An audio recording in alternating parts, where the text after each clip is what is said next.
ఓట్లు ఉంటాయి. కానీ నాకు వచ్చిన ఓట్లు ఏది తెలుసా?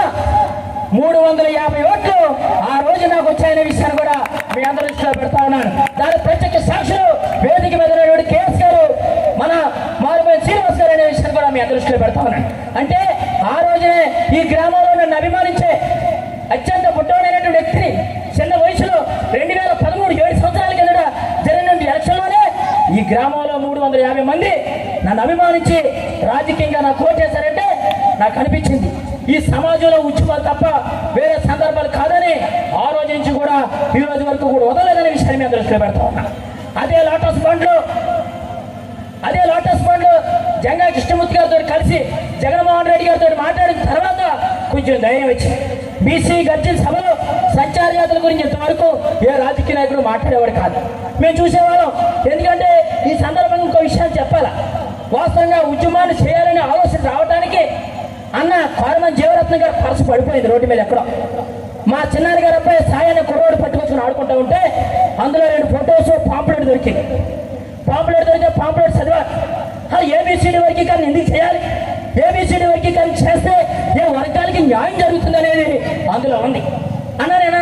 అన్న ఈ పాంప్లెట్ ఇస్తామని చదువుతానంటే తీసుకో తమ్ముడు, నా పర్స్ బట్టి నాకు ఇచ్చేయండి, నాకు పర్స్ ఎక్కలతో నా పాంప్లెట్ కావాలని ఈఆర్టీ కూడా ఉసామేరో కమిషన్ కానీ రామచంద్ర గారి కమిషన్ కానీ వేసిన రిమోట్కి సంబంధించినటువంటి సమస్యలు కూడా ఇబ్బందులు కూడా అందులో ఉన్నాయని విషయాన్ని మేము దృష్టిలో పెడతాను.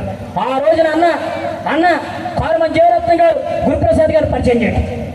ఆ రోజు నుంచి వరకు కూడా అనేక ఇబ్బందులు పడ్డప్పటికీ నేను అనేక జిల్లాల్లో నేను తిరుగుతున్నప్పుడు నా భార్య వస్తావా రావా ఏంటని ఏడుతున్నప్పుడు కూడా చాలా ఇబ్బందులు పడేవాడు.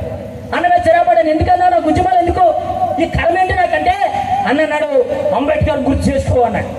అంబేద్కర్ గుర్తు చేసుకోండి. ఈ సందర్భంగా అంబేద్కర్ ఒక అంశాన్ని మీ దృష్టిలో పెడతామన్నాడు. బాబాసాహెబ్ అంబేద్కర్ మహమ్మద్ జన్నాతో పాటు గాంధీ గారితో బరోడా మహారాజ్ గారితో చర్చిస్తూ ఉంటాడు. భారతదేశంలో అస్పృశ్యులుగా అంటారు వారిగా నెమ్మది కులాలుగా ఉన్నటువంటి బలహీన వర్గాలు ఎవరైతే ఉన్నారో ఈ కులాల గురించి ఏం చేయాలా అనే దాని మీద మాట్లాడుతూ ఉన్నప్పుడు బాబాసాహెబ్ అంబేద్కర్ మాట్లాడాడు, భారతదేశంలో కులాల వారిని మనుషులుగా గుర్తించట్లేదు, వీళ్ళకు ప్రత్యేక రిజర్వేషన్ కావాలా, ప్రత్యేక ఓటు బ్యాంక్ కావాలంటా ఉంటే ఈ లోపు వాళ్ళ కన్న కొడుకు ఇంటికాడ చనిపోతాడు. విషయాన్ని ప్రతి ఒక్క వ్యక్తి కూడా గమనించాలి.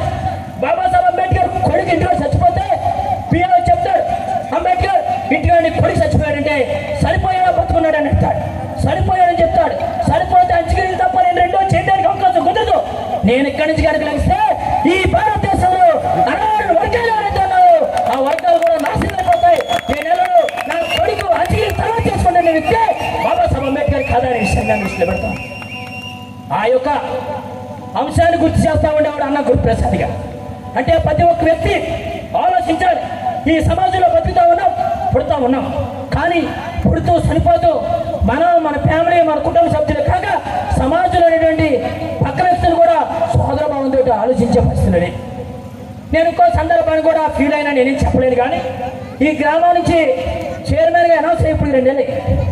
ఈ గ్రామంలో ఉన్నటువంటి సెక్రటరీ గారు కానీ ఈ గ్రామంలో ఉన్నటువంటి అధికారులు కానీ ఈ మండల అధికారులు కూడా ఫోన్ కూడా చేయలే. పశ్చిమ గోదావరి జిల్లా పాలకొల్లో ఉన్నటువంటి అధికారులు డిఎస్పీ గారితో సహా ఈ జిల్లాలో సుమారు 10 మంది ఎస్ఐలు సీఏలు కూడా ఫోన్ చేసి అభినందన తెలిపారు. కానీ వ్యవస్థ అనేది వాస్తవ కాదా అని ఈ సందర్భాన్ని తెలియపడతా ఉన్నా తప్ప ఎవరిని కూడా విమర్శించలేదనే విషయాన్ని కూడా మేము దృష్టిలో పెడతా ఉన్నాం.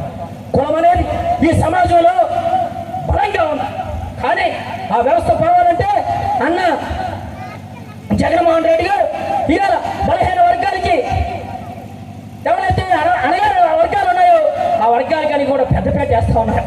ఇవాళ నిజంగా ఎప్పుడు ఊహించలేదు, వార్డు మెంబర్ అయితే నా చాలు, నా జాతిలో నాకు వార్డు మెంబర్ అయితే చాలు అనుకున్న వ్యక్తిని ఈరోజు అన్న జగన్మోహన్ రెడ్డి గారు ఒక రాష్ట్ర సహాయ మంత్రి క్యాబినెట్ హోదా ఇచ్చినటువంటి వ్యక్తి అన్న జగన్మోహన్ రెడ్డి గారు అనే విషయాన్ని నేను దృష్టి పెడతా ఉన్నా.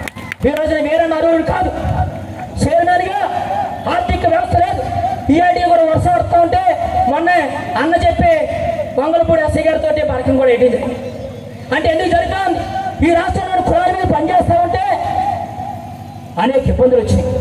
ఈ రోజున నిజంగా నన్ను అభిమానించి ఈ రోజున ర్యాలీకి వచ్చిన ప్రతి ఒక్క వ్యక్తి కూడా ఏ ఒక్క రూపాయి కూడా వచ్చి ఆయన కట్టించుకోమనే పరిస్థితి కాకుండా నా రూపాయి ఒక్క రూపాయి కూడా అవ్వకుండా రాష్ట్ర వ్యాప్తంగా ఉన్నటువంటి సంచార